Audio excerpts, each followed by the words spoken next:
All right, hello everyone. Welcome to our 2020 School of Communication Alumni Panel. We're glad you're along with us.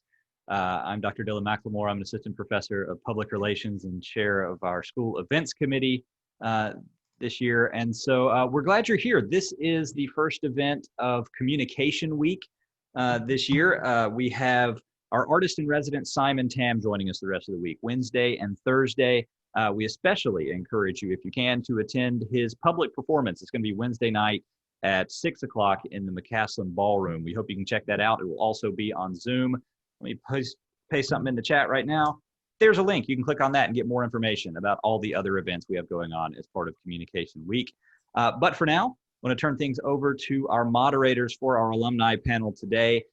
We are happy to have Michael Haddigan, he's a lecturer of journalism, and Kyle Mattson, an associate professor of writing, taking us the rest of the way. Okay, we're going to start, I guess, with Christina. She's a San Francisco-based writer, editor, and content strategist, currently serving as eBay's managing editor, leading a small team of writers and directing editorial strategy for its corporate communications channels. After school, Christina went to work as a reporter and editor at the Associated Press in Arkansas and later in Chicago. And there she covered stories about all sorts of things, as you do, across politics, business, weather, and all sorts of other things. She's also worked for nonprofits and universities and helped develop their digital marketing strategy. At the U.S. Green Building Council, she led the launch of 12 websites and directed content marketing for USGBC's flagship events and conferences in Asia, Europe, and Latin America. At George Washington University, she launched the Elliott School of International Affairs' first ever podcast, the Foreign Affairs Inbox, and expanded its digital and social marketing programs around student engagement. Graduate with a Bachelor of Science degree in online journalism from the University of Central Arkansas. And she likes to scour the streets of San Francisco looking for strong coffee. Christina Huynh. Just first question I'd like to ask you is, how did you, what did you think of the difference in pace between life as a college student and as an AP reporter? Really good question. And hi, everyone. I'm so excited to, share some tidbits that I've gained along the way since graduating from UCA back in 2013. I would say, the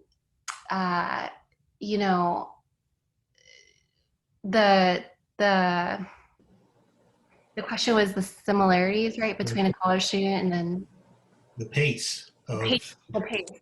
I'm still catching up. I'm still drinking coffee, so thank you for your patience. I would say it's pretty, I feel like when you're a college student, it's very much you're trying to do a balancing act, right, of doing your coursework, but also looking for opportunities outside of your coursework, specifically for journalism. And I think the same holds true for the current pace of what I'm doing right now in my own career. I think also for journalism too. So I would say that they're really similar. I think, especially when you're a college student, you're working overtime and trying to gather as much extracurricular activities as well and gain, some skills in print or in online or video or what have you, and then having that translate to your career moving forward. So I think that still holds true no matter, if you're a college student or if you're 10 years out in your career. The pace is very much, I think, very similar. So in beyond the AP, in your your content strategist existence, your digital existence, do you have the feeling, or have you had the feeling of being involved in something really new and pushing a new set of concepts forward? Yeah, I would say that the way that people are consuming information is so much different than where it was when, I was in school in 2013. And also I would add on to that, the world looks so much different too, right? Like we're all kind of siloed in our respective homes and we're all just kind of always online. And so I think, specifically with communications today kind of the, you know, the days in which you would post an article because you would see more of an engagement, that is so different. You know, you used to post articles between Monday or Tuesday, so that could build up the rest of your traffic, but people are online all the time. So a lot of the norms of how people communicate have shifted. And there are also emerging platforms like TikTok.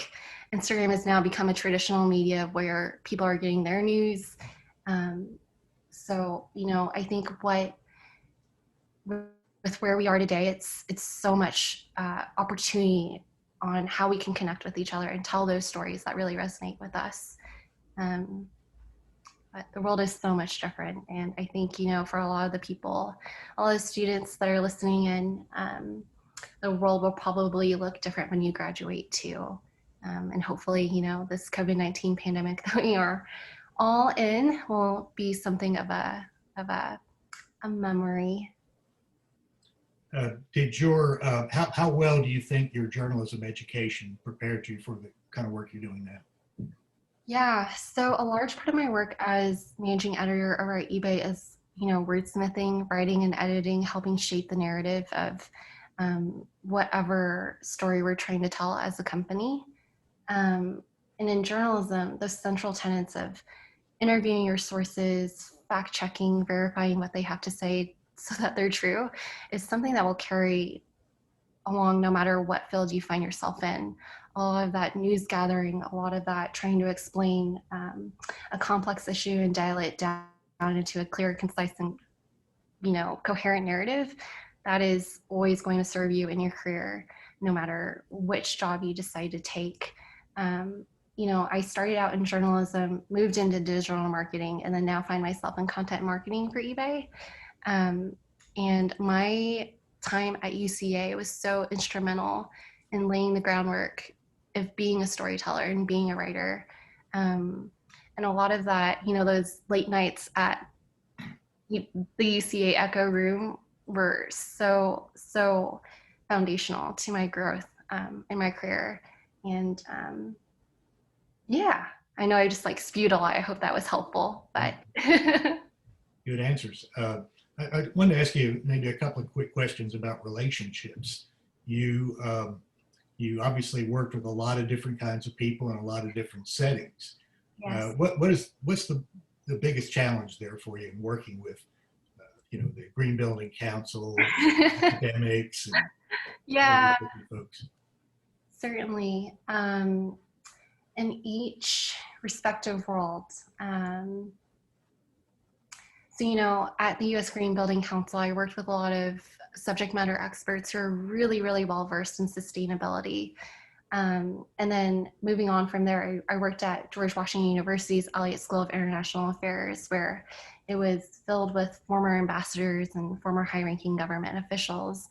And now today, I find myself working with a lot of techies who really speak a different kind of language regarding computer engineering and software engineering, but also speaking with small business owners as well. And I think the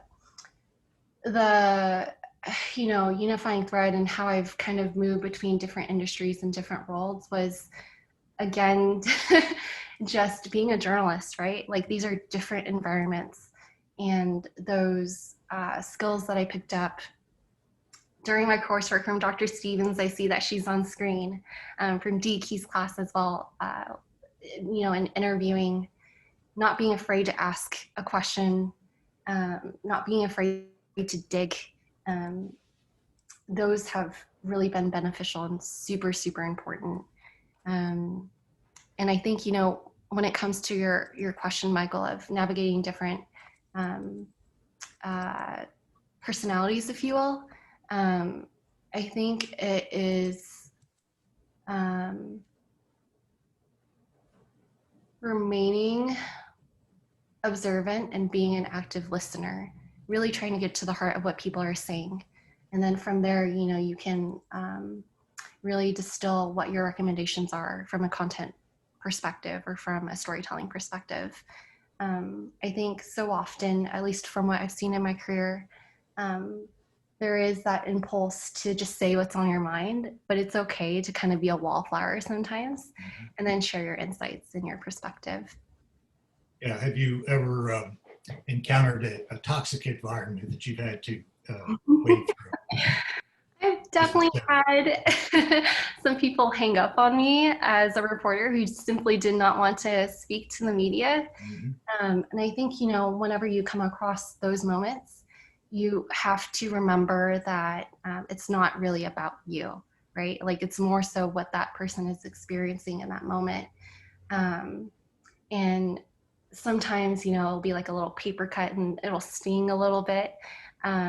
But again, it's not about you. It's just how that person is feeling. And then I think, my other piece of advice is whenever you come across a really tough or challenging project or,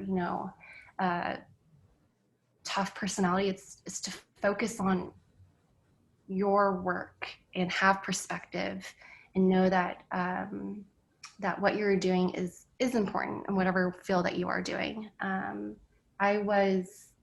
still making my way through Michelle Obama's book, Becoming. And she offers so many good insights. But one thing that she did note was, as you kind of go throughout your career, there will be these moments of doubt. They always happen, especially if you're a young person and if you're a person of color, to be quite honest. And you have to kind of call that confidence within and say, are you good enough? Yes, I am. So within all of that, I know I've kind of traveled down many paths there, but again, you'll definitely encounter different personalities, and it's about how you react to them that will really cement your own professional reputation as well. So your sense of self and your sense of self-confidence is kind of a survival skill for you in this world. Yeah. Yes. Especially, just speaking from my own personal experience, I'm the daughter of immigrants. I'm the first person, at least generally speaking, to really, outside of my older sister, to graduate from college. There's a couple of people within my family who also have obtained their university degrees, but I'm really the first to kind of venture out there, right? So I didn't really have anyone to show me the path forward. A lot of that I had to figure out on my own. And I also recall, growing up, a lot of the school paperwork, I would have to translate what that meant to my parents so that they could, sign the dotted line, right? Like I was kind of that intermediary. And so for a large part of my life, it's always been about, kind of standing up, speaking out. And I'm, 5'2", 105 pounds. So that was particularly difficult to me to stand up and raise my voice. But, it's about just finding that voice within and then staying brave, staying vulnerable, and having, perspective and hope. I think that's so vital, just knowing who you are. And your story. You've sort of, you have a fair amount of management experience. What was the transition from, say, an individual reporter into managing writers and other folks? What was that like for you? Yeah, so I think as writers and editors, we all have different voices, right? We all have different styles. And I think kind of going back to what I had mentioned earlier, but being an active listener, really getting to the intent and the heart of the story.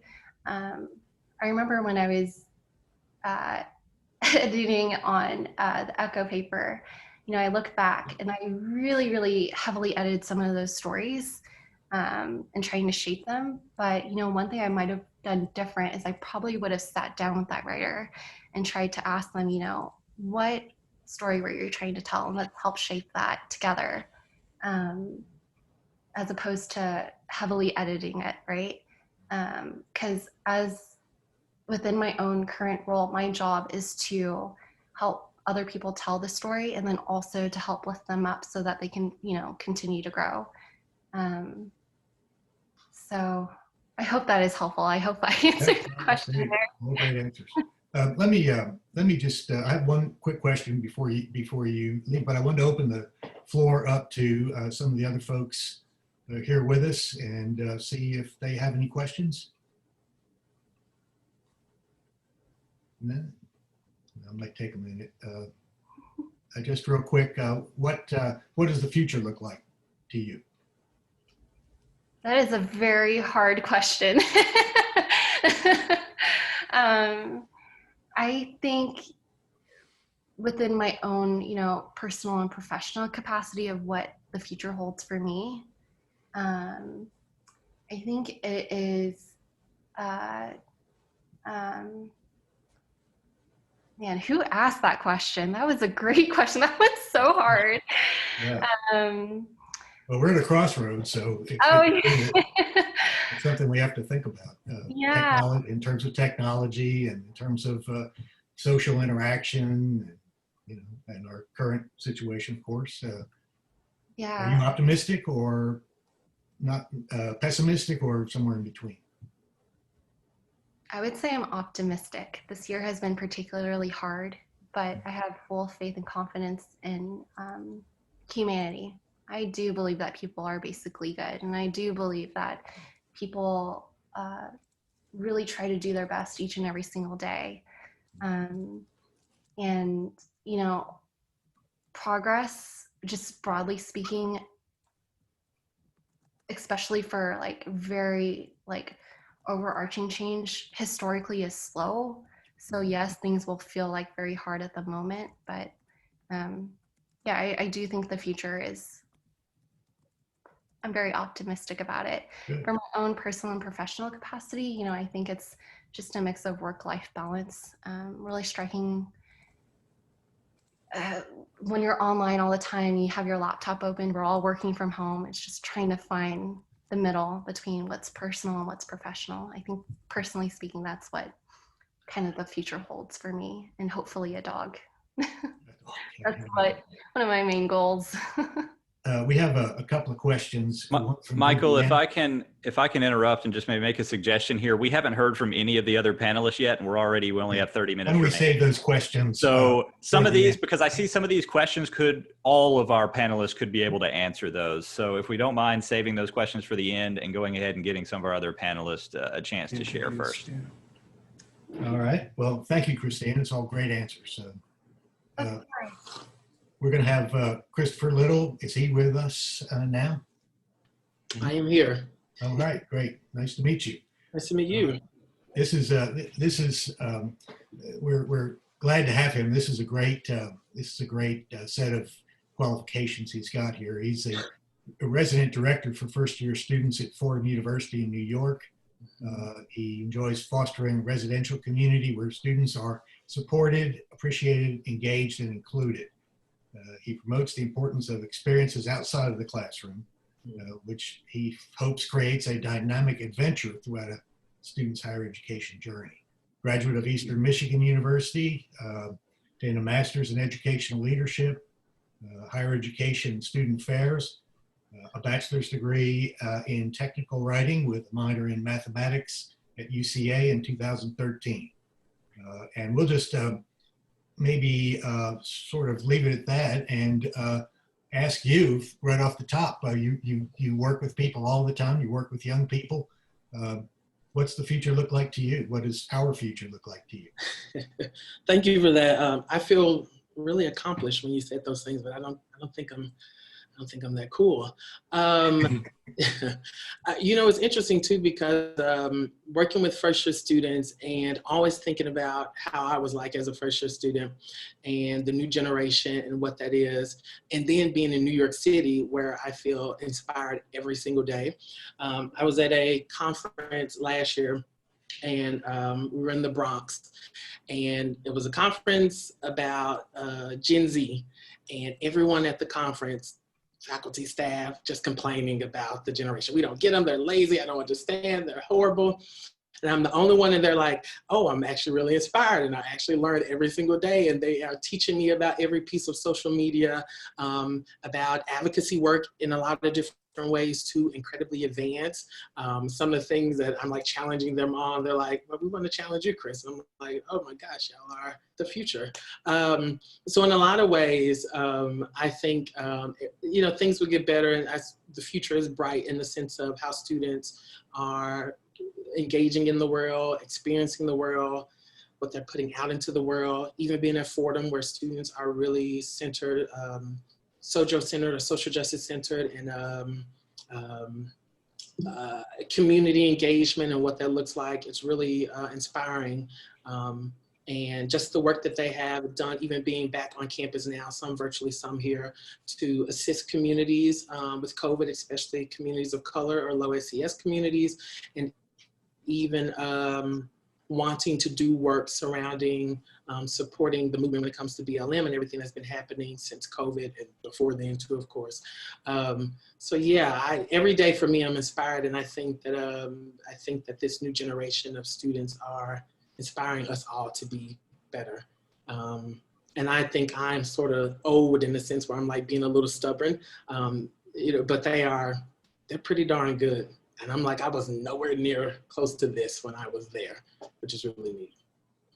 Now that you're in a position where you're working with students in a way as an administrator, also as a counselor, I suppose, what does it look like from, you've been a student, now you're on the other side. What does it look like from the other side of the mirror for you? Yeah, it's interesting because then you know, so seeing things from the other side is really unique because you're an administrator and you see some of the inner workings that students just don't understand and that I didn't understand when I was a student. People always ask, would you ever go back to UCA if there was like a job and you wanted to be there working with students? I'm like, oh, I love UCA, I love Arkansas, it's my bread and butter. But my experience as a student was beautiful, and I don't know what that would look like on the other side of things because there's so many different, you know, the bureaucracy and politics of it all is really interesting. But what is really cool is that you do get to, I feel like I'm always in the middle. I'm always the oddball on any staff, any university institution. I used to work at the University of Arizona as well. I'm always the oddball on the staff because I don't know how to fully pick a side, whether I'm gonna be, you know, all the way over there with the administrator or I'm standing beside the students in the back trying not to get in trouble in some way. I'm always in the middle to make sure that they are feeling heard and loved and accepted and appreciated, especially when they always like, I'm paying to be here, Chris. I'm like, I know. I'm paying debt too, I get it. But also making sure that in different policies or rules or different decisions we make, at least within my realm of things that I can't control, there is student first, and it's not just about what's quick, what's easy, what's easier for administration, what makes sense for us in a quick way, but also, can we think about the students? That will be extra work, but let's make sure we're considering that. So, and it also gives me an opportunity, I'll be quick with it too, to be mindful of my experience and how I was as a student in order to best support other students who maybe aren't the type of students that will be in the classroom or the library or something every single day. I wasn't the type of student. I was very much so lazy in a lot of ways. I always needed a push in some ways. I was a first-gen college student. It was a new experience for me. But it's really cool being on the other side of things because I get to be a voice when I think some students are not used to that or feels like there's no other voice on the other side for them. It's pretty interesting. So you have your degree is in technical writing, and I'm sure you do a lot of writing in your job, but what did your education at UCA in technical writing, what did that give you that allows you to do the work that you do now? Yeah, honestly, there's not a day that I go into my office and I'm not doing something associated with writing and tech writing in any type of way.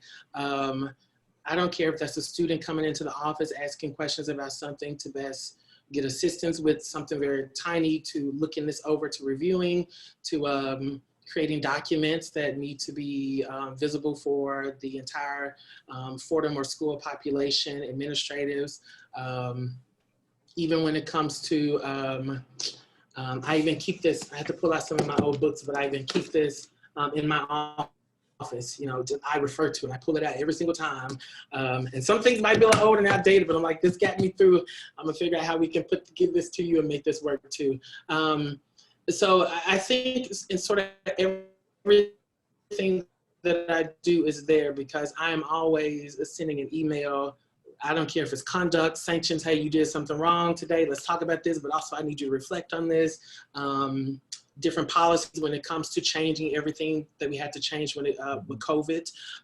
Even proposals, trying to be better professionals, so submitting proposals for presentations, teaching the students how to create professional documents for their type of representation at conferences, or policy changes or advocacy work on campus. So every single thing is wrapped up into it, and the importance of making sure it's clearly communicated. And you're actually receiving what I intend for you to sort of receive, which is really difficult sometimes. And it's really important too, especially when, you know, helicopter opinions, because you say something to a student, you email it out, and then they call you ready to, you know, throw down a little bit. I was like, listen, I love you and your student. I didn't mean it that way. Let me correct it. Let me change it up a bit. So I'm going to go ahead and jump in here at this point, and I'm going to introduce the next two people, Dani and Julia. And then I'll ask a question, and then Dani, you go ahead and answer it first, and Julia, you can follow up. And then we'll see what happens with time, but I have some other questions I can kind of put out there for everybody. And then if you want to pick it up, at the same time, if those in the chat want to be adding questions that we might be able to pull from, please go ahead and do so. So Dani Scoles is a UCA School of Communication alumni, class of 2018. She has a Bachelor of Arts in Public Relations and Communication. Following graduation, she worked for the UCA Office of Admissions as an admissions counselor for 2 years before applying and being accepted into the University of Arkansas Master of Arts Communication program. Here she is, or there she is, focusing on health and disaster communication with the goal to work for state or federal governments in a Department of Emergency Management or a health department. She will graduate from the U of A in 2022. And then Julia Woods. Julia has been media obsessed since birth, which fuels her passion about sharing compelling stories. An Arkansas native, Julia moved to San Diego in 2017 to root her marketing career in Southern California, where she is currently Senior Communications Strategist at JPW Communications. Before starting at JPW, Julia worked with various public sector clients in the San Diego region, including the San Diego Association of Governments, the San Diego Metropolitan Transit System, North County Transit District, and South County Economic Development Council. Julia holds a bachelor's degree in public relations from the University of Central Arkansas and is a member, of the Ocean Beach Town Council. In her spare time, you can find her on the sandy shores of any of San Diego's local beaches or trailblazing on a hike in East County. Okay, yeah, I kind of want to focus us a little bit, if I could, on, especially for the next two speakers, if you could each take this question. We'll start with Dani, followed by Julia. What is an average day in the life on the job for you? What's that like? Okay, so obviously this would be very different if I was still working for the Office of Admissions, but I'll take it from a graduate school perspective. You're getting a lot of professional perspectives. Oh goodness, an average day. Well, very inconsistent. Let's just start there. An average day will include a lot of reading in graduate school. I read a lot of publications, a lot of articles that go over different theory. I'm currently taking another paradigms course, and so I'm working on meta theory, which I won't even try to explain because I don't fully understand. Yet I'm getting there. But there's a lot of reading, there's a lot of writing, a lot of reflective writing as opposed to academic writing. This semester, I know that that will change a lot as I go through this master's program. There is an academic expectation, but it's a lot of just having a conversation with your professor about what you read and how it applies to the world around you and how it applies to the different studies that you're seeing and what you're gathering from that. So a lot of reading, a lot of writing, a few breakdowns here and there because there's a lot of time commitments to being in graduate school.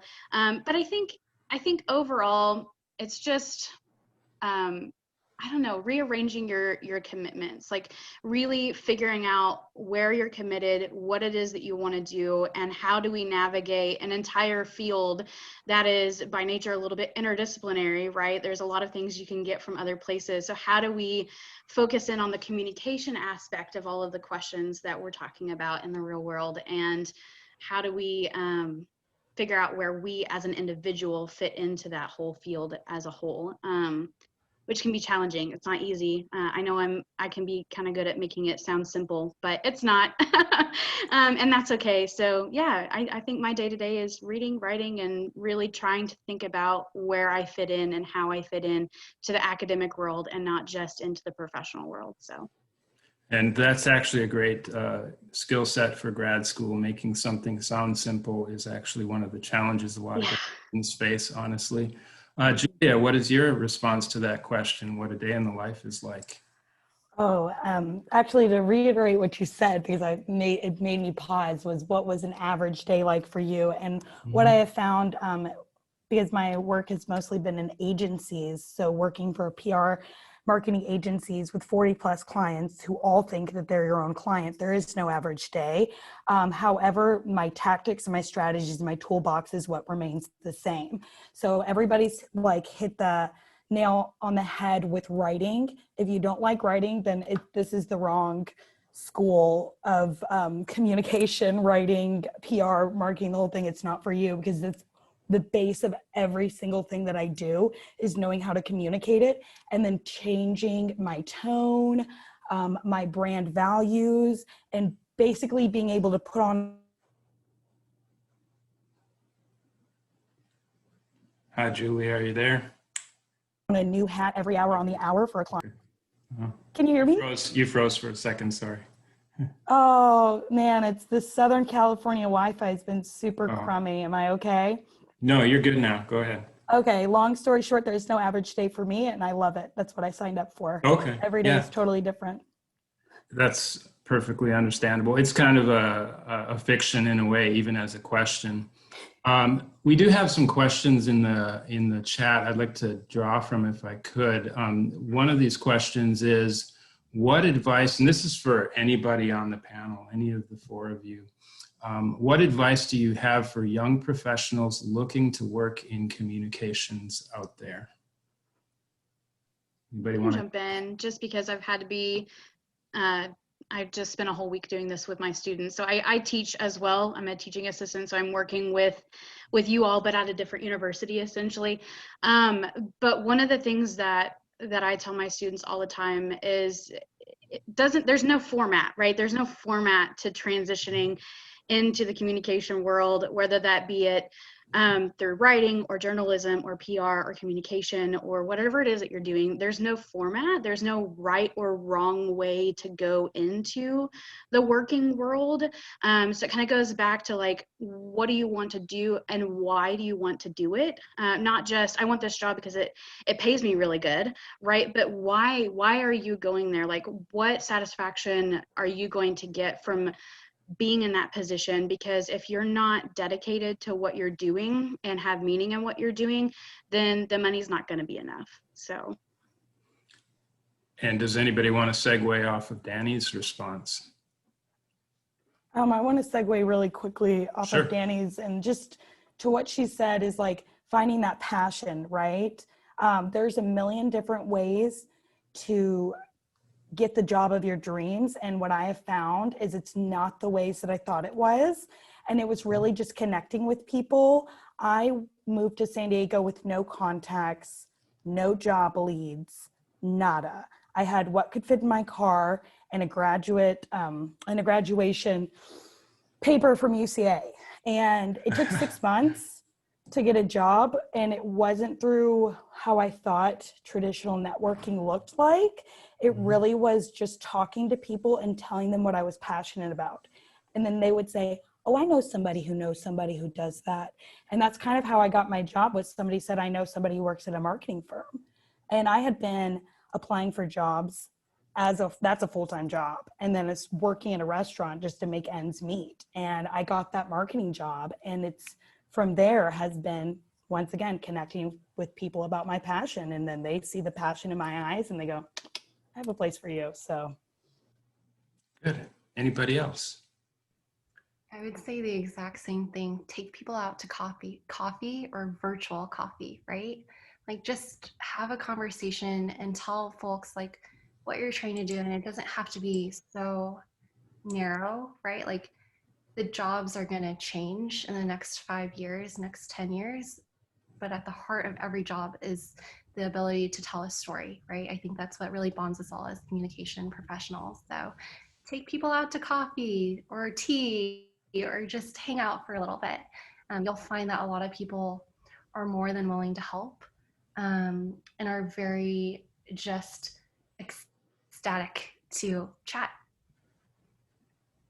Great. And then somebody else in the chat here asked a question I thought was pretty helpful for our times. It's, do you all love the constantly changing work environment? And I'm not entirely sure if that means within the specific job you're doing, or if it means just being flexible on your feet and jumping from one opportunity to the next. You can answer it how you feel best. I'll start and just say, I love it. I love it. Communications is dynamic, it is adaptable, and it is something that if you know how to do it, you're always developing how to do it better. So.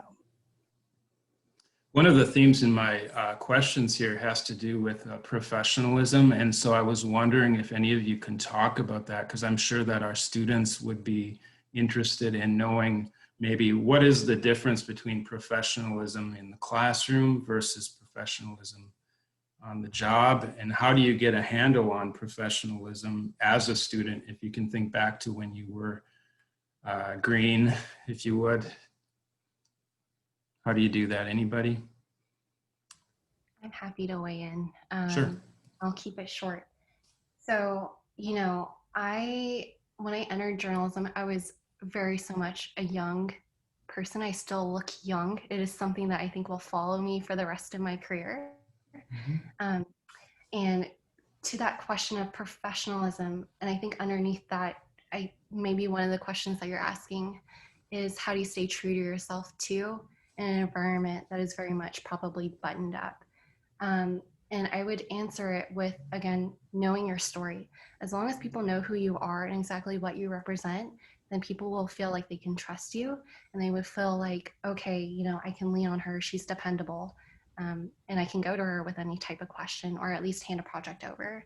And then on your end, you know, what you'll do is, you know, I have no doubt that everyone in the Zoom room is a hard worker. So, you know, you'll carry that forward. But yeah, the heart of it, I think it's just knowing your story, knowing who you are, and staying authentic. Good. And do any of the rest of you have a take on professionalism, how you found professional identity, I guess? Yeah, so I took a gap. I took 2 gap years, actually. I graduated in 2018, and then I worked for 2 years, and then I went to graduate school. And first of all, I think that if you're not sure if you want to go into graduate school, this is a great option. But if you know, don't take a gap. There are lots of pros and cons to both. But as far as professionalism goes, when I went into the working environment, there's a weird difference that happens that no one really took time to explain. In that in the undergraduate classroom, the expectations are to get the work done, ask the questions that you need to ask. If you need to meet with someone and work with a professor one-on-one, then you have office hours and dedicated time to do so, which teaches you the responsibility side, but not always the extra mile side. I think that Dr. McIntyre did a really great job of having us do the extra mile side, but that's because I sought it out from him. And then he was like, just do it. Like, you know what I'm expecting, which was helpful for me. But I know people I graduated with that didn't necessarily get that and are struggling a little bit in their first few years. That in the professional environment, the expectation is you know exactly what the minimum is expected of you, but not always where the leniency lies.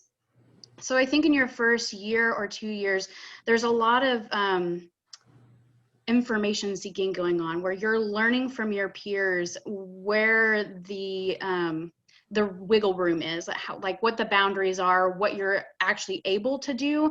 Especially when you're looking at job applications, they'll say, well, this is what's required of you and this is what you'll be doing, but there's always a lot more than that. And I think as you're learning and you're growing in the professional world, and as an undergraduate now thinking about that, just take the extra step. Like, I know that your time is valuable and that you're under a lot of stress. I remember that, and I'm right back there. But it has always proven rewarding when I did the bonus activity when it was available every time, or whenever I just went ahead and added an extra 2 pages to a paper, even though the requirement was only 5 pages. When I did 7 pages, I felt better about it, and then I got a lot more from it. And so when you're out in the professional world, find those opportunities where you can take the extra mile. An example of that, in my time at UCA admissions, I actually created an entire new region for us to do recruitment activities in. That wasn't asked of me, it wasn't expected of me, and now that I'm no longer in that position, they actually kept it and hired someone to fill my space because it proved to be worth their time and their efforts and their money. So if you do that, the reward is now that when I go and speak to people, or when I'm applying for a job next and they're like, well, where have you ever gone above and beyond? I can say, well, I created an entire new recruitment territory for a medium to large size university. And then I left and went to graduate school, and I'm able to continue taking the extra mile, and the reward is worth it. So a little bit different take. And then in the master's program, it's the same way. Just do the extra work. It'll be worth it in the long run. Great. And anybody else on that question? I'll also add, echoing literally everything what everyone said, but also in that too, in the piece of being authentic and going the extra mile, and I totally agree, and making sure that whatever you decide to do in that professional realm, you're preserving your peace and your energy, because as much as you love it, and as much as it's wonderful and you go the extra mile, it can very quickly become a lot and become something that leads to burnout, and sort of having that time for yourself and that work-life balance, if that's even possible sometimes. Aim for it though. It helps you stay in that professional space, enjoy the work that you're doing, and continue to be professional in those ways, to take the extra mile. But the moment you overdo it and you forget to enjoy time for yourself, and celebrate this journey that you're on and the things you've accomplished, then you start to burn out. Compassion fatigue, depending on what you're doing, can set in a lot of different ways, and then you're officially over it, and that's not good. Great. Yeah. I've been there, so make sure you take that as well.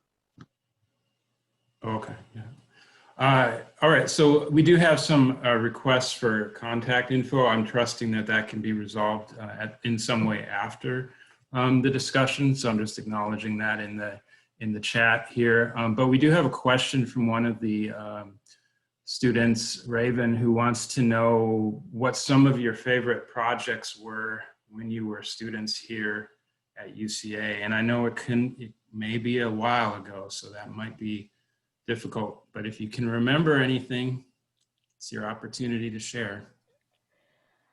I would love to answer that and say that one of my favorite projects that I got to work on was something that I didn't have a lot of fun doing at the time, but looking back on it has been so helpful. And Dr. Walters, it's one of your projects. It was, we had to do our own mock newspaper, and it was in the InDesign class with Polly Walter. And it was such an amazing task because it really put our own personal design voice to the test. So if anybody has taken the InDesign class or is in the process, you go through the book, you follow what it says, and then in this part, it's kind of more like, okay, you know how to do this, now do it and apply your own brand. And that's where like Dr. Walters incorporates the technical side of graphic design, and then also going, but create a strategy and like have stories about yourself and tell me about you through this paper. And I remember making it, and it kicked my butt, but it taught me so much. And now I can go into InDesign and do a couple of tweaks without having to look up everything on YouTube. I always find it interesting how that term, it kicked my butt, means something to students couple years out, but if it's happening in the moment in the classroom, it usually implies that they're really upset. But that's what my experience has been with that. All right, let's see if we have any other questions here from the chat. What time are we at? 2:24. Dylan, are we good? What's our situation time-wise? Yeah, we're good. I was Okay. looking at Austin's question for Christina about her Yeah. transitioning from journalism over to eBay. I was kind of curious about that one. Yeah, Yeah. I'll just give a really brief synopsis. So after I graduated UCA, I was interning actually at the Arkansas Democrat Gazette, and my supervisor at the time told me to apply for the AP job, and I said, no way, I'll do it anyway. It doesn't harm me to just throw my name into the ring. And it worked out. Spent some time there in Little Rock and then in Chicago, and then took a real hard look on what I really, really love to do, and that was to tell stories. And I knew I wanted to do it in a nonprofit capacity. So that's how I ended up in Washington, D.C., where it's the land of nonprofits. And worked for a time at the U.S. Green Building Council, and I did a lot of their digital marketing work. And then, I went over to George Washington University and worked at the Elliott School of International Affairs. And then at the time, I was seeing my significant other, and he was just finishing up grad school at Georgetown. And we had talked about our top 5 places that we wanted to live, and San Francisco happened to be at the top.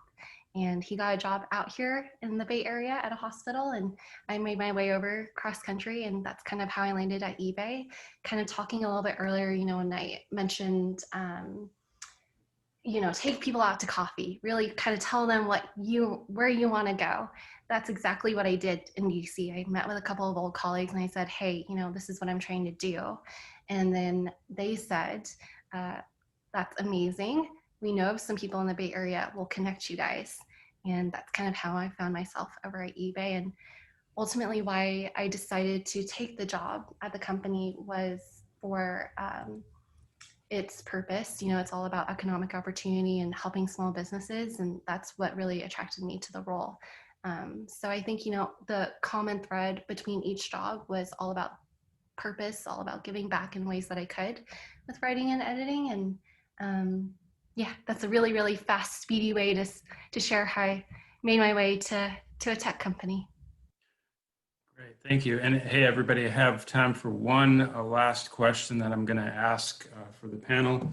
And it's this: is there anything extra, for example, completing an internship or joining a student organization, whatever comes to mind, that you wish you would have done while you were still a UCA student? Yes. So this is where listening to what Chris had to say earlier about work-life balance is really important. Mm-hmm. Internships are an integral part of your transition from undergraduate classroom environment to professional environment, but I went the extra mile, and this is where I am that way to a fault, and so I'm encouraging not to do this. I did 7 internships in my undergraduate career. I think you broke the record right there. I heard of somebody doing 6 before. Yeah, it was too many. I appreciate each and every single one of those. One of them being that I got the opportunity to help start a business.